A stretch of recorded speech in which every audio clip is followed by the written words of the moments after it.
How to Help Climate Change with Concrete by me. So we are going to run through what we're going to do. We're going to do the problem, solution, chemistry, how-to, testing, impact, future, and conclusion of our project. So the problem of the project is that 5% of human CO2 emissions are concrete.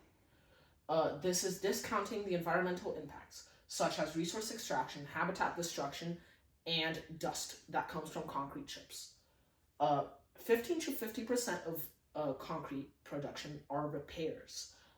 This is because concrete has a 50-year lifespan, which is lower than other materials, and this 50-year lifespan is with maintenance, which means without it, it could be as low as 10 years.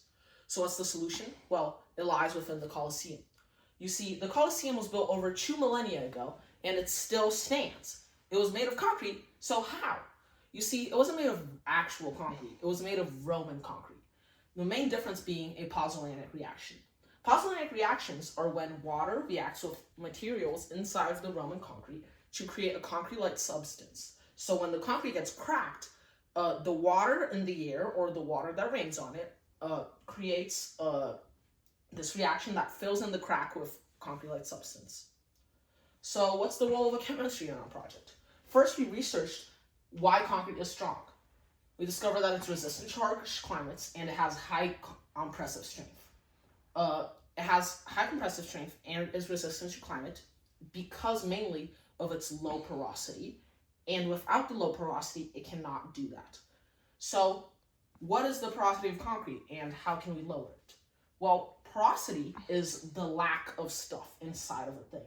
So you can see in our little graph thingamajig, this has high porosity where water can pass through it. This has low porosity where water cannot. So this is filled in by rocks and stuff, and this has rocks, but they're bigger and they have larger space between them.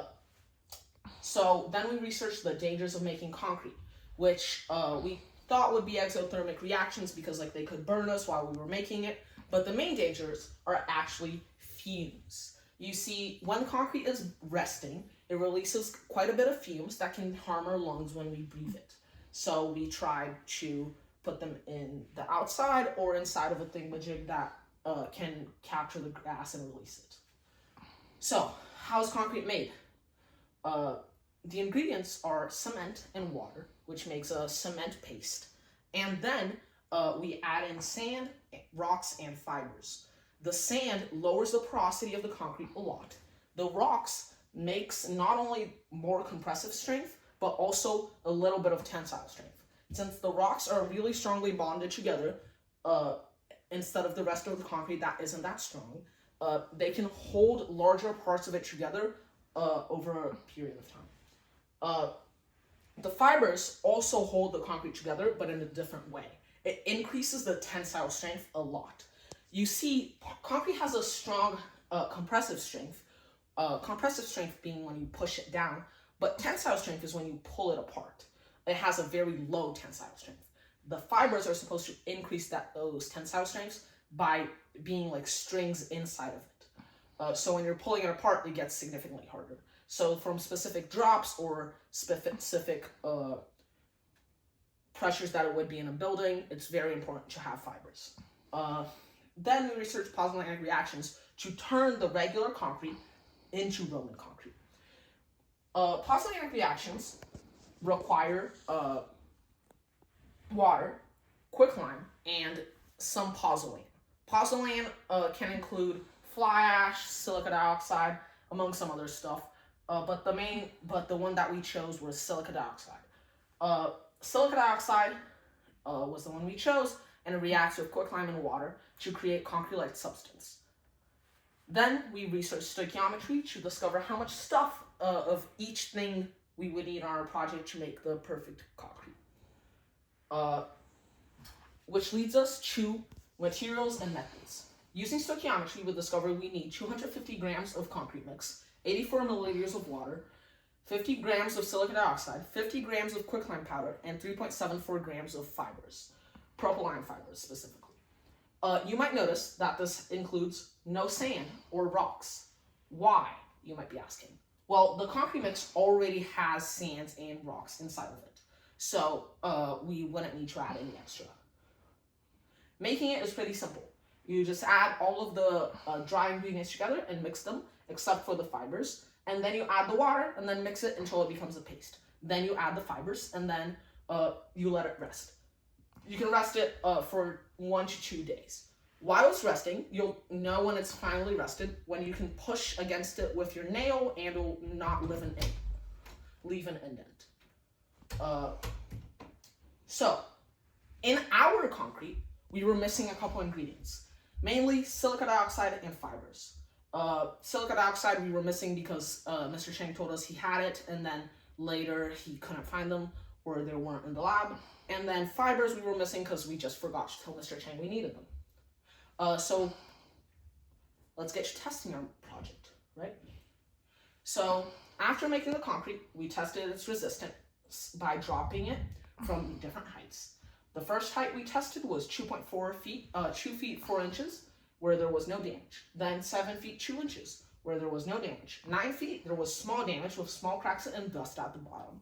And 18 feet and 6 inches, the concrete was destroyed. The bottom was completely pulverized and the top was split into 3 parts. So here are calculations of force. Kinetic energy equal half of the mass times velocity squared, and then we calculated the velocity through velocity being equal the square root of 2 acceleration due to gravity times initial height, and then we didn't even need to use square root because it was already squared on the equation. So we ignore that, and then the final thingamajig is that 6.63 joules on impact was where our concrete was shattered, and the one before that was 3.22 joules of impact. So somewhere between 3.22 joules and 6.63 joules was when the concrete was damaged. This is worse than the regular concrete. Then we get to self-healing properties. After 22 hours, the concrete was partially regenerated. The bottom had hardened, making a smaller, more dense piece of concrete, while the top still had a lot of pieces of concrete that were completely loose and disconnected. The piece of concrete that was left on the bottom was more fragile than expected and smaller than expected. This is worse than the expected results also. We attribute most of these worse results to the missing materials. Silica dioxide and fiber were missing. This is due to the silica dioxide made it weaker and less resistant to fall damage, because when we didn't have silica dioxide, we calculated how much sand we would need to add to make up for it, and it was significantly more than the amount of sand we could add until it became a powder. So we just added how much sand it would be reasonable. So we added a lot of sand, so it made it quite brittle. And it had less regeneration because adding more sand would make it completely powder. The fibers missing made it weaker because obviously the tensile strength was significantly weaker, and also the less regeneration was due to the fibers being made to hold the bigger piece of concrete together while the pozzolanic reaction is taking place. This would have also worked better in real-life situation, because usually in a real-life building, there are small cracks that then become bigger over time instead of a big destruction instantly. In that situation, it would be able to fill in the cracks before it got huge.